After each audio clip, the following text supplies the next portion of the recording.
So ayan, maglalagay mo tayo ng mantika dito. Diba? Pipilitan natin yung ano dyan. Itong patatas at saka carrots. So ito guys, prito muna natin patatas, carrots.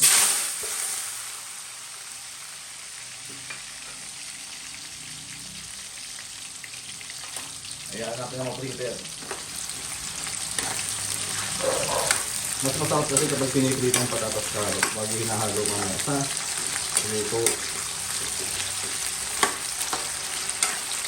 Uy, well. Kaya muna natin yan. So ito, lagay natin ng manok dito. Okay. Lagay natin din ng manok. So mahigit 1 kilo ang ano nito. So dito na rin siguro, hindi, okay na yung ganyan. So ngayon maglalagay tayo dito ng bawang. Ayan, bawang. Lagay tayo sibuyas. Ayan, okay na yung ganyan. Then syempre lagay din tayo ng bell pepper. Ayan, kahit paano dapat merong bell pepper para masarap yung ano. Okay, lalagay tayo ng kinchay. Ayan, mamaya lagay tayo ng mas madami pang kinchay. Then lagay tayo ng paminta. Ayan. Depende na sa inyo yung dami ng paminta. Then maglalagay tayo ng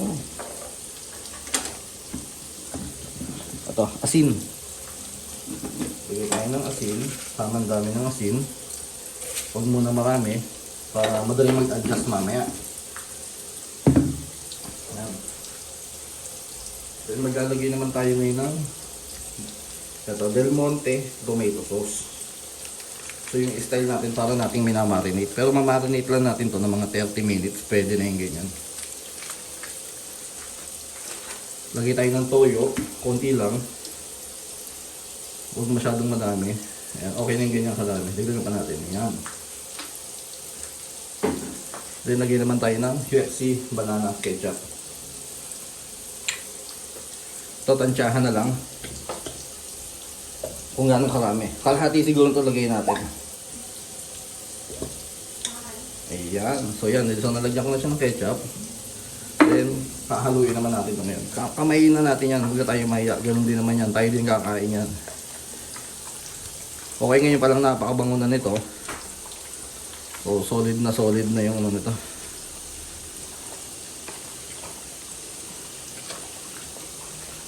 So ayan. So kapag kung sa tingin nyo na nahalo nyo na ng maayos, kung sa tingin nyo nahalo nyo na ng maayos, okay na yan. Diba? So ayan. Goods na yan. Marinate mo natin ito naman 30 minutes. Then luto na natin. Pahin naman natin ang ating patatas at saka carrots. Maganda ang pagkakaprito.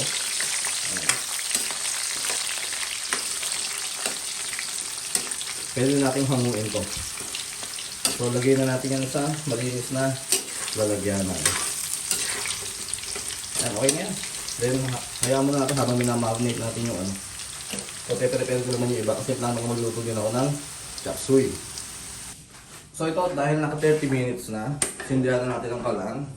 Ayan, sasalang na natin itong ating malaking kawali. Hayaan na natin na uminit bago natin lagyan ng mantika. So ayan. Tignan nyo. Mainit na yung kawali. Lagyan natin ng mantika.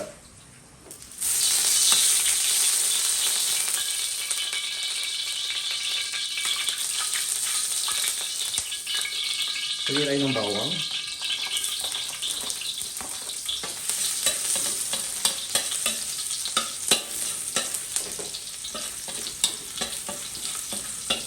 Hayaan natin medyo magisa-gisa yan. Mag-isang magisa yan dahil napakainit ng kawali. Then lalagyan na natin yung minarinate nating manok dito. So inaan mo natin yung apoy. Then ito, lagay natin to. So yan nga pala, naglagay na rin ako ng magic sarap dito. Kaya pwede natin haluin pa natin yan. Optional lang yan ay paglalagay ng magic sarap. So guys.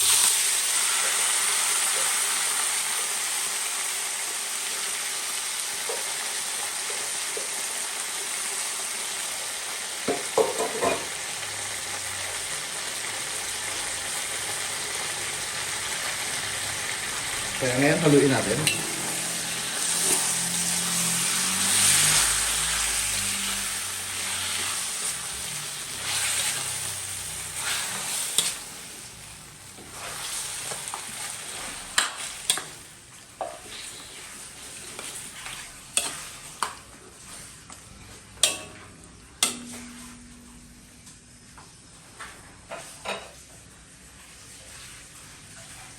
So maglalagay tayo ng konting tubig para hindi masyadong sayang itong ano dito. Itong natirang sauce. Then haluin natin to.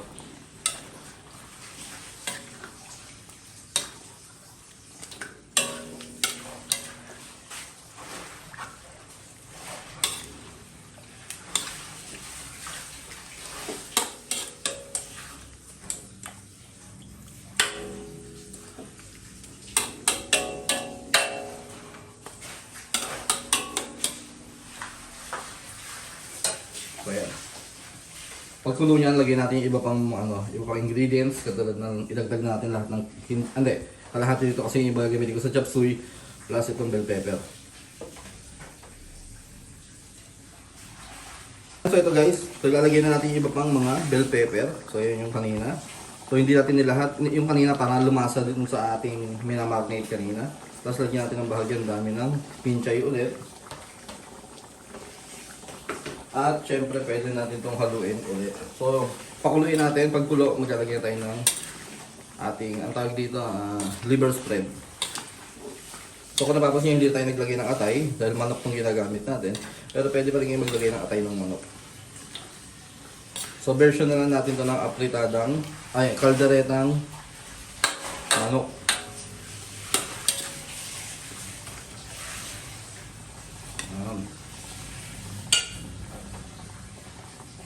Ayan, so ito guys, so haluin muna natin bago natin lagyan ng liver spread. So maglalagay na tayo ngayon ng liver spread. Hindi pa luto yung manok. Lulutuin pa natin maigi. Ang kagandahan din sa nabili naming manok, ang lalaki. Ayan, solid. Ang sagandang ikaldereta. So lagyan na natin ngayon ng liver spread. Marami. Ayan, solid. Ang bango niya, biglang babango yan.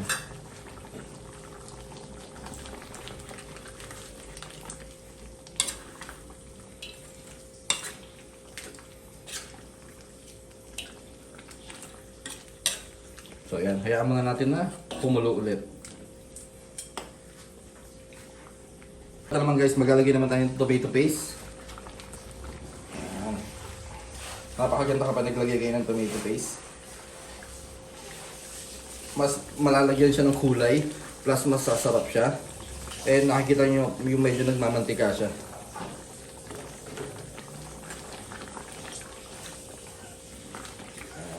Nako, napakasarap nito. So malapit ng Pasko, so kung wala pa kayong idea kung ano yung luluto nyo ng simple, eto, napakagandang idea. Mura lang magagastos nyo dito kapag ito yung niluto nyo. Nako, sobrang solid. Matutuwa yung mga anak nyo ito sa inyo.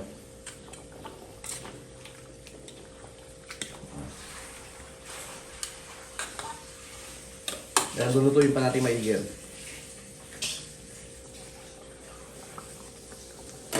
Mamaya maglalagay tayo ng isang pirasong sili. So yan, kumukulo-kulo na. So maglalagay naman tayo ngayon ng keso. So lagyan natin ng keso. Ito optional lang to. Kung gusto nyo maglagay ng keso o hindi. Ako gusto ko maglagay.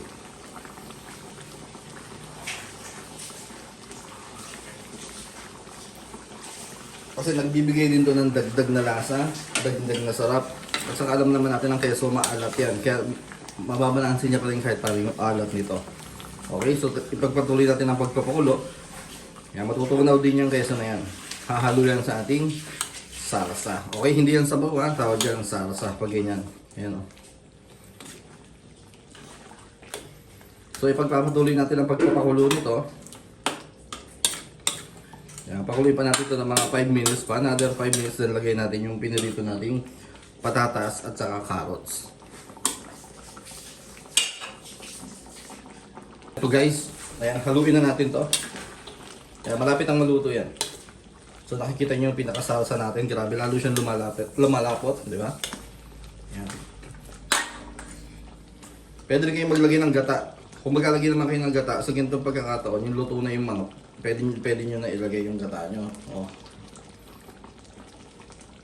Pero dahil hindi tayo maglalagay ng gata, right natin, lagay natin itong isang pirasong sili. Kasi kaldereta ang lulutuin natin, kailangan medyo may sipa siya ng anghang. So hindi naman ganong aanghang yan dahil isang piraso itong nilagay natin. Pero kung mahilig talaga kayo sa maanghang, damihan nyo.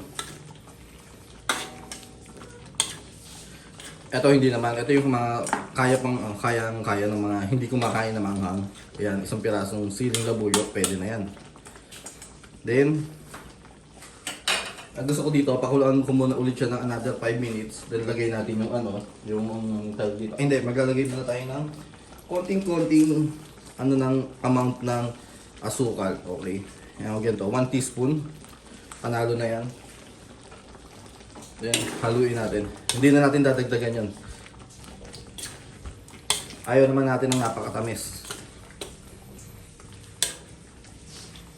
So yan, okay na yung ganyan. Hayaan natin na makuluan pa to hanggang sa malutong maigi ang ating manok. 2 minutes pakuluan natin, then lagay natin yung patatas sa carrots. So ito guys, tinan nyo maigi. Napakaganda ng kulay ng ating kaldereta. So nakuha natin maigi yung kulay na gusto natin sa kaldereta. Diba? Na-achieve natin. Napakaganda. Pati yung pinakasarsa niya. Grabe, napakasarap sa kanin ng ganyan. Okay, so ngayon naman ilalagay na natin itong pinirito natin kanina. Halos hinapcook lang natin to. Hinapcook natin kanina yan. So nilagay na natin ngayon. Hindi na kami naglagay ng hotdog. Pero dapat talaga meron tayong hotdog para kumpleto yung recado natin ng kaldereta. So yan, hayaan muna natin na maluto-luto itong ating patatas, carrots. Plus syempre lutuin pa natin maigi itong ating manok. So yan, hayaan muna natin ganyan. Yan, so ito guys, luto na ang kaldereta. Napakasimple. Sunod naman natin iluto itong chop suey. Grabe. Solid oh. Sarap niyan. Ito yung mga tinatawag na ulam. Nasarsa pa lang ang ulam na. Yan, so ito guys, tignan nyo luto na ating napakagandang kaldereta. Napakasarap. Oh, tingnan nyo naman oh. Sarsa pa lang yan ay ulam na. Diba? O yan, then next time ang gagawin natin, luluto na natin ang chop suey naman tayo. Kapag ganyan, buksan ng apoy, salang natin to. Painitin muna natin yan, then saka tayo magigisa. Simulan na natin. Igisa na natin to sibuyas, bawang, kamatis.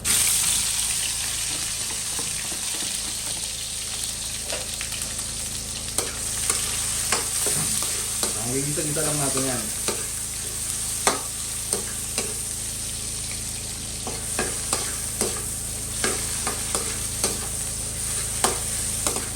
Kaya muna natin na ganyan, ilalagay natin yung manok. So ngayon, lagay natin tong manok. So yung part nga pala ng manok ito, leg ng manok.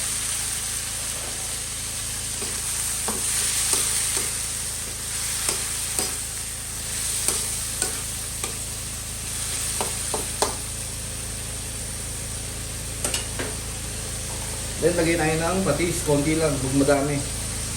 Kumbaga para manuot lang yung lasa ng patis sa ating manok. Okay na yung ganyan. Then lagay tayo ng paminta. Ayan, sobrang solid niyan. Then i-mix na natin to.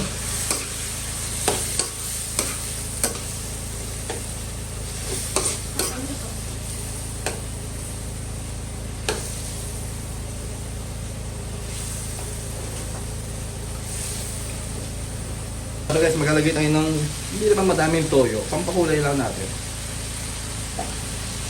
Ayan. So, grabe ngayon palang napakabang na guys. Solid yan.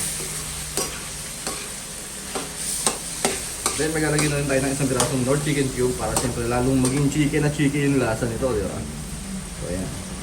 Pero siyempre, ilagay nyo pa rin yung paborito nyo lasa. Pwede kayo maglagay ng pork, beef, yan.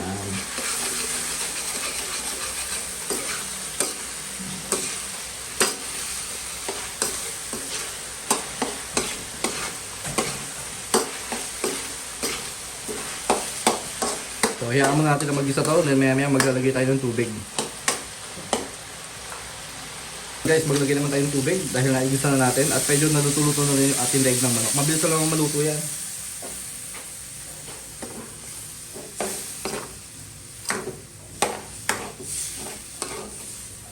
Pakuluin muna natin to. Pagkulo, lagay natin yung ibang gulay. So napakasimple lang ng gulay na ilalagay natin dito. Maglalagay lang tayo ng carrots, sayote, bell pepper, at saka kimchi. Plus, yung pinakahuli natin lalagay, yung repolyo. So ito guys, lagyan na natin itong ibang mga gulay.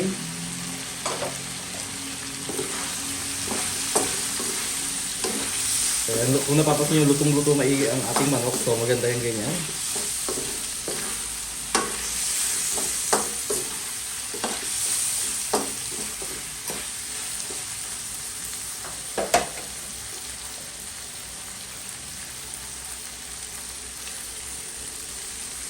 So, dinagdagan pa natin ng tubig. Ayan.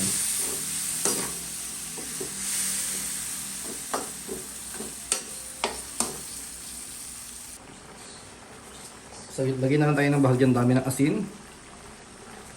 Konti lang ilalagay nyo.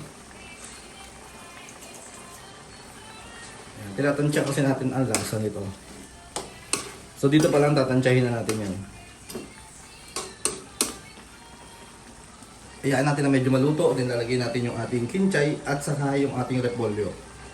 Lagay tayo ng tamang dami ng oyster sauce. Ayan.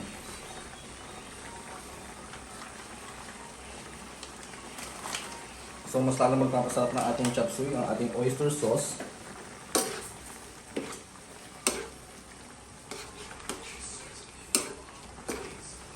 Ayan, then pakuluin ulit natin to hanggang sa maluto na maigi ating mga gulay. So guys, pwede na natin ilalagay itong ating kimchi at saka repolyo. So, diba? Napakasimple na lang pagluluto ng ating simpleng chop suey. So yung nagpakulay sa ating chop suey, syempre yung toyo. So ayan. Kung gusto niyo naman ng malapot na chop suey, pwede kayong maglagay ng cornstarch. Pero hindi na tayo maglalagay ng gano'n kasi konting sabaw lang naman yung nilagay natin. At okay na yan. Meron naman tayong kalderetang manok. Saka ito. Maganda kasi yung meron tayong kalderetang manok. Plus meron din tayong gulay para healthy, balance yung ating kinakain sa araw-araw. Diba? So yan. Hayaan lang natin na maluto ito. Then, okay na yan. Ready to serve. Kain na na. Tanghalian na. So guys, luto na. Napakasimple at napakasarap ng chop suey. So napakasarap ng ulam natin ngayon. Ulitin ko, kalderetang manok plus chop suey. Chicken chop suey. So yan, kaya kung nagustuhan nyo niluto namin, ano pang ginagawa nyo, subukan nyo na rin ganito.